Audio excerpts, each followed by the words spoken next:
अक्सर सड़कों के किनारे खड़े पेड़ हादसों को निमंत्रण देते हैं। गगरेट में भी एक ऐसा ही दृश्य देखने को मिला, जहां गगरेट से दौलतपुर चौक पर कई जगहों पर सड़क के किनारों पर पेड़ खड़े हैं, जो कि सड़क दुर्घटना के लिए काफ़ी हैं और साथ ही सड़क सुरक्षा के लिए ये खतरे की घंटी भी कहे जा सकते हैं। वहीं इनमें से कई सालों पुराने पेड़ सूख चुके हैं और कई पेड़ों की बड़ी बड़ी टहनियाँ सड़क के किनारों से सटी हुई हैं। साथ ही सड़क के ऊपरी हिस्सों में दोनों तरफ तक फैलने के कारण बड़े वाहनों को नुकसान पहुंच चुका है। आपको बता दें कि सड़क पर ऐसे कई स्पॉट हैं जहां कई बार पेड़ों की टहनियों के साथ वाहन टकरा चुके हैं, जिससे वाहनों को भी नुकसान हो चुका है। इस सड़क के किनारे पर कई जगहों पर सड़क की काली पट्टी के दोनों किनारों पर ना तो फुटपाथ है और ना ही विपरीत दिशा से आ रहे वाहनों के लिए साइड देने का रास्ता। साथ ही रात्रि के समय वाहनों की लाइटों के चलते दुर्घटनाओं की आशंका बनी रहती है। जब इस बारे में फ़ोन पर एक्सियन हरगोविंद से प्रतिक्रिया के लिए संपर्क किया तो उनका कहना था कि वन विभाग की अनुमति के बिना सड़क के आसपास पेड़ों की टहनियाँ को काटना संभव नहीं है। जब इस बारे में फ़ोन के जरिए वन विभाग भरवाई रेंज अधिकारी पूरण चंद से संपर्क किया गया तो उनका कहना है कि पीडब्ल्यूडी विभाग की तरफ से कभी इस बारे में संपर्क नहीं किया गया। लगभग एक हफ्ते पहले दैनिक सवेरा ने इस खबर को उठाया था और साथ ही लोगों की और घनारे स्कूल में पढ़ रहे बच्चों की सुरक्षा को देखते हुए ये मुद्दा उठाया था, लेकिन अभी तक इस पर कोई भी कार्रवाई नहीं हुई है। सभी विभागों पर सवालिया निशान भी लग रहा है। इसलिए साथ ही इसका एक प्रत्यक्ष उदाहरण आज सुबह ही सामने आया, जिसमें एक ओवरलोड टिप पर इस पेड़ से टकराने के बाद सड़कों पर बाजरा बिखेर रहा है, जिसका एक वीडियो भी सोशल मीडिया पर वायरल हो रहा है। तो अब देखना होगा क्या प्रशासन अब भी इस खबर को देखने के बाद भी इस मामले में कोई कदम उठाता है या नहीं। दैनिक सवेरा के लिए गगरेट से सुखविंदर की रिपोर्ट।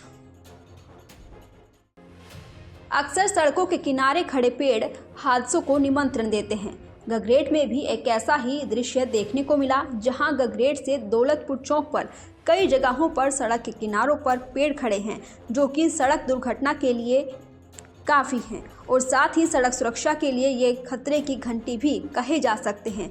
वहीं इनमें से कई सालों पुराने पेड़ सूख चुके हैं और कई पेड़ों की बड़ी बड़ी टहनियाँ सड़क के किनारों से सटी हुई हैं। साथ ही सड़क के ऊपरी हिस्सों में दोनों तरफ तक फैलने के कारण बड़े वाहनों को नुकसान पहुंच चुका है। आपको बता दें कि सड़क पर ऐसे कई स्पॉट हैं जहां कई बार पेड़ों की टहनियों के साथ वाहन टकरा चुके हैं, जिससे वाहनों को भी नुकसान हो चुका है।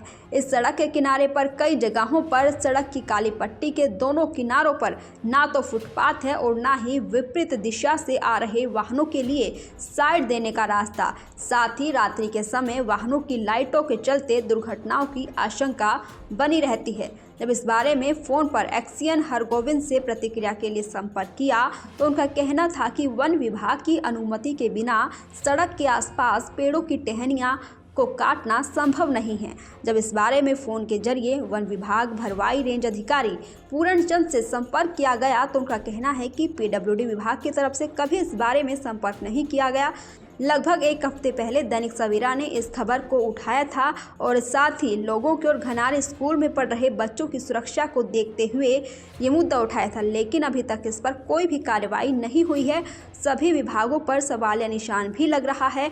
इसलिए साथ ही इसका एक प्रत्यक्ष उदाहरण आज सुबह ही सामने आया, जिसमें एक ओवरलोड टिप पर इस पेड़ से टकराने के बाद सड़कों पर बाजरा बिखेर रहा है, जिसका एक वीडियो भी सोशल मीडिया पर वायरल हो रहा है। तो अब देखना होगा क्या प्रशासन अब भी इस खबर को देखने के बाद भी इस मामले में कोई कदम उठाता है या नहीं। दैनिक सवेरा के लिए गगरेट से सुखविंदर की रिपोर्ट।